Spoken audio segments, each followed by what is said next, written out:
রাহমাতুল্লাহি ওয়া বারাকাতুহু। আমার এক নাম্বার কথা হলো আপনারা সবাই এগিয়ে আসেন, এগিয়ে আসেন, সবাই এগিয়ে আসেন। সামনে জায়গা আছে তো, সামনে বসেন, সামনে বসেন ভাই, সামনে বসেন। এই মাহফিল করলে আর আসবে না কালকে, আজকে লাশ, আজকে লাশ এটা মাহফিল। আপনারা সবাই সামনে বসেন।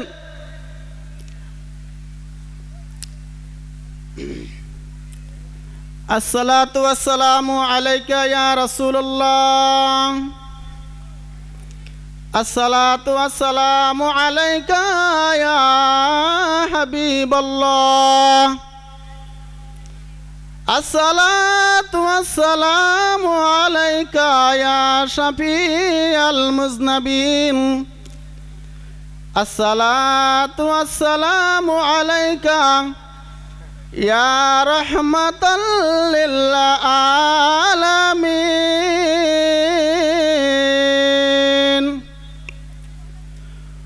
ওয়াসসালাতু ওয়াসসালামু আলা মান কানা নাবিয়্যান ওয়া আদামু বাইনাল মাই ওয়া তিন।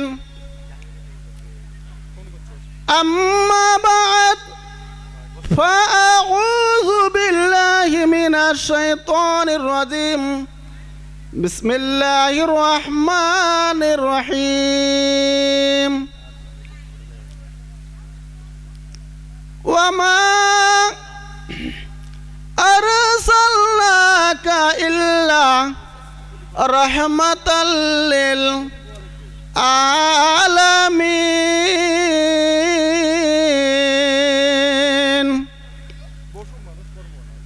في شان حبيبه ومحبوبه ومعشوقه مقبرا وآمرا.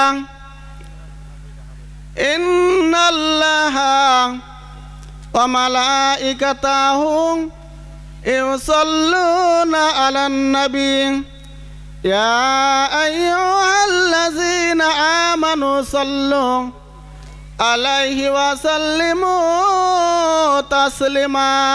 درود اللهم জবান খুলে, জবান খুলে। দেনা মাওলানা মুহাম্মদ ওয়ালা আলে সাইয়্যিদিনা।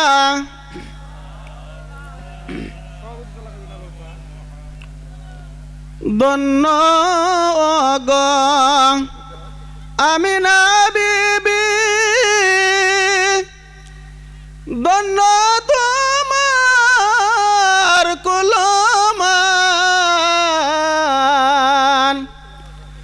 তোমার কোলে জন্ম নিলেন দয়ার নবী দুজাহান। আল্লাহুম্মা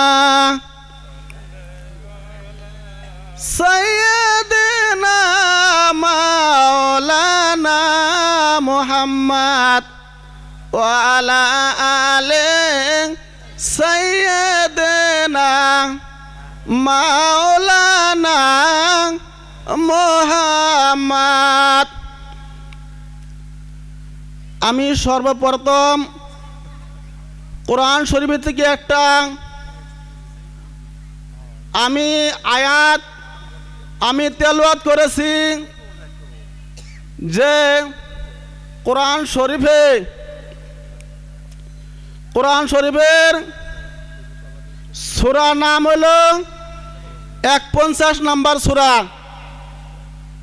51 নম্বর সূরা, সূরা জারিয়াত 56 নম্বর আয়াত। জোরে কোন সুবহানাল্লাহ, সুবহানাল্লাহ কোন, জোরে কোন। আল্লাহ রাব্বুল আলামিন বলেন, বিসমিল্লাহির রহমানির রহিম। ওয়ামা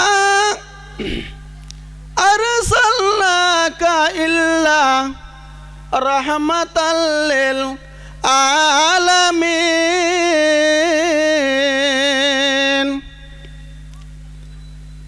আল্লাহ রাব্বুল আলামিন বলেন, রে দুনিয়ার মানুষ, আমি আল্লাহ দুইটা জাতি আমি আল্লাহ বানাইছি, জিন এবং ইনসান। আমি আল্লাহ বানাইছি শুধুমাত্র আমি আল্লাহর ইবাদত করার জন্য, আর কোনো কারো ইবাদত করার জন্য না, শুধুমাত্র আমি আল্লাহর ইবাদত করার জন্য। আমি আল্লাহ আসমান বানাইলাম, জমিন বানাইলাম, গাছ বানাইলাম, মাছ বানাইলাম, এইসব কিছু বানাইলাম বান্দা আমি তোমাদের খেদমত করার জন্য। জোরে কোন সুবহানাল্লাহ। আমার আল্লাহ রাব্বুল আলামিন নামাজ পড়ে না, রোজা রাখে না, হজ করে না, যাকাত দেয় না রে মুসলমান। আমার আল্লাহ রাব্বুল আলামিন আমার নবীর উপরে দরুদ ও সালাম প্রেরণ করেন। জোরে কোন সুবহানাল্লাহ। আল্লাহ রাব্বুল আলামিন, আল্লাহ রাব্বুল আলামিন সূরা 33 নম্বর সূরা 56 নম্বর আয়াতে আল্লাহ রাব্বুল আলামিন বলেন, সূরা আহজাব, বিসমিল্লাহির রহমানির রহিম, ইন্নাল্লাহা ওয়া মালাইকাতাহু ইউসাল্লুনা আলান নবী ইয়া আইয়ুহাল্লাযীনা আমানু সাল্লু আলাইহি ওয়া সাল্লিমু তাসলিমা। জোরে কোন সুবহানাল্লাহ। ইন্নাল্লাহা নিশ্চয় আমি আল্লাহ, নিশ্চয় আমি আল্লাহ, ওয়া মালাইকাতাহু আমার ফেরেশতাকুল সঙ্গে লইয়া, ইউসাল্লুনা আলান নবী আমার নবীর উপরে দরুদ শরীফ পাঠ করি। জোরে কোন সুবহানাল্লাহ। আল্লাহ রাব্বুল আলামিন বলেন, ইয়া আইয়ুহাল্লাযীনা আমানু সাল্লু আলাইহি ওয়া সাল্লিমু তাসলিমা। আল্লাহ রাব্বুল আলামিন বলেন, হে ঈমানদারেরা, তোমরা আমার নবীর উপর দরুদ ও সালাম প্রেরণ করো। জোরে কোন সুবহানাল্লাহ। এরা মা বোনেরা, আপনাদের কথা দুই একটা বলবো যদি সময় পাই, যদি সভাপতি সাহেব আমাকে কিছু সময় দেয়, আমি তোমাদের কথাও দুই একটা বলবো।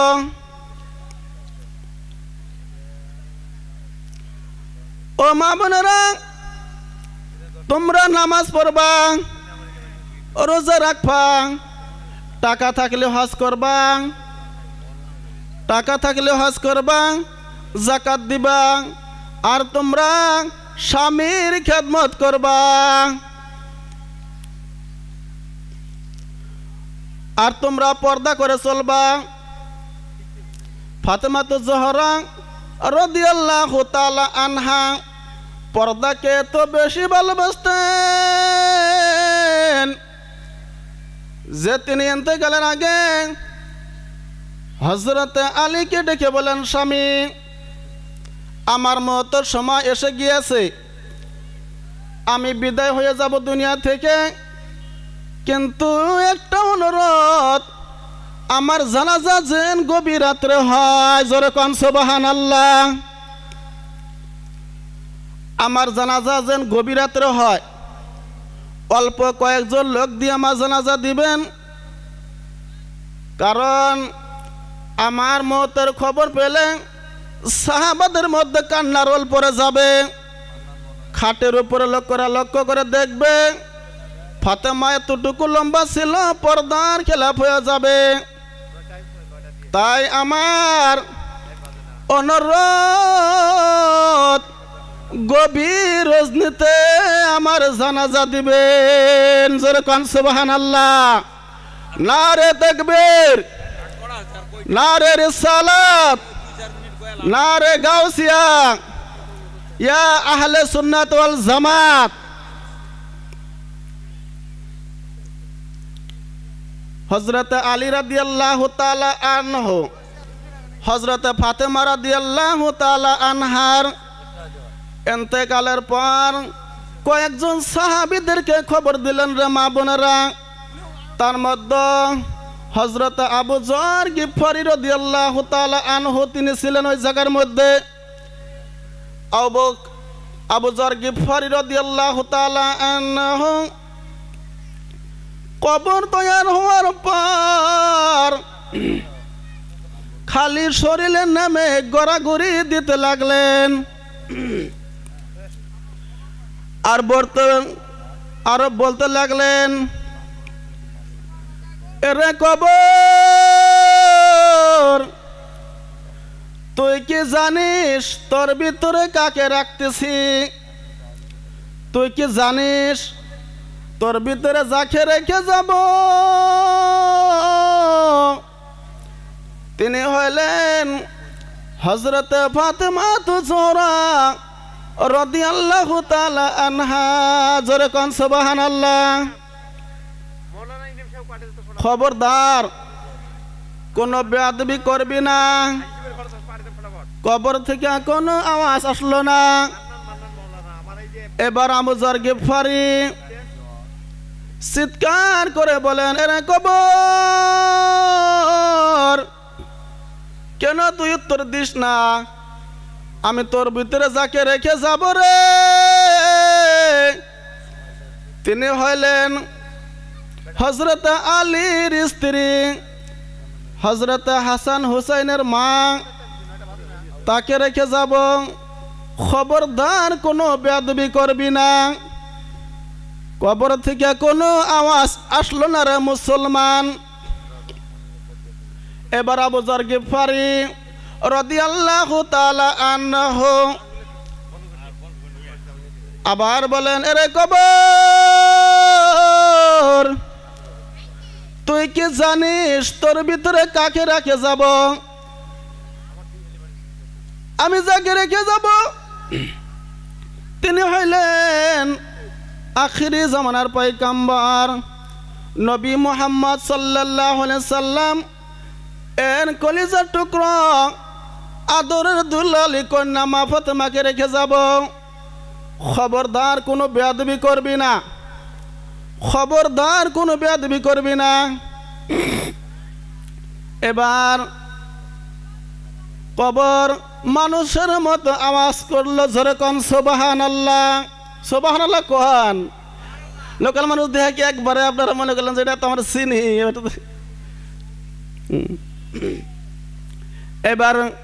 এবার কবর থেকে গভীর আওয়াজে ডাক দিল, আমি ফাতেমা চিনি না, আমি হযরত আলীর স্ত্রী চিনি না, আমি হাসান হুসেনের মা চিনি না, আমি রাসূলের কলিজার টুকরা আদরের দুলালি কন্যা মা ফাতেমাকে আমি চিনি না। আমি চিনি আমার ভিতরে যদি কেউ আমল ভালো নিয়ে আসতে পারে, আমি কবর সবুজ গলিচা হয়ে যাব। জোরে কোন সুবহানাল্লাহ। আমাদের আমল করার দরকার আছে না সোনারা? আছে তো ইনশাল্লাহ। আমরা সবাই নামাজ পড়বো তো। এই যে রোজার মানে আসতে আছে রমজান মাসের রোজা আঙ্গের রাখবো। আল্লাহ পাক রব্বুল আলামিন আমাদের উপরে রমজান মাসের রোজাকে ফরজ করিয়াছেন। এবার কবর গম্ভীর আওয়াজে বলে, আমি ফাতেমা চিনি না, হাসান হুসাইনের মা চিনি না, হযরত আলীর স্ত্রী চিনি না। আমি চিনি আমার ভিতরে কেউ যদি আমল ভালো নিয়ে আসতে পারে, আরামে থাকতে পারবে, আমি সবুজ গলিচা হয়ে যাব। আর যদি আমল ভালো না হয়, আমার ডান দিকের মাটি আমার বাম দিকে চলে আসবে, বাম দিকের মাটি ডান দিকে চলে আসবে। আমি দুই দিক থেকে পিছতে থাকবো, যাতে হাড্ডি আর গোস্ত চুরমার করে মাটির সাথে মিশে যাবে। জোরে কোন সুবহানাল্লাহ। এরে বাবারা ভাইয়েরা, এরে নবীর উম্মতের দল, আমল ছাড়া কোনো উসিলা আমাকে আপনাকে বাঁচাইতে পারবে না। তাই আমরা সবাই খাঁটি আমল তৈরি করে কবরবাসী হইব। রাজি আছেন? ইনশাআল্লাহ রাজি আছেন? নারে তাকবীর, নারে রিসালাত, নারে গাউসিয়া, ইয়া গাউসুল আজম। যাই হোক, সময় শেষ।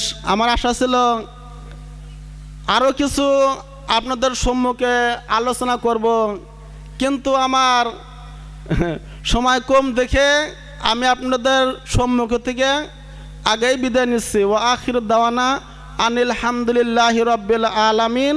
আসসালামু আলাইকুম ওয়া রাহমাতুল্লাহি ওয়া বারাকাতুহু।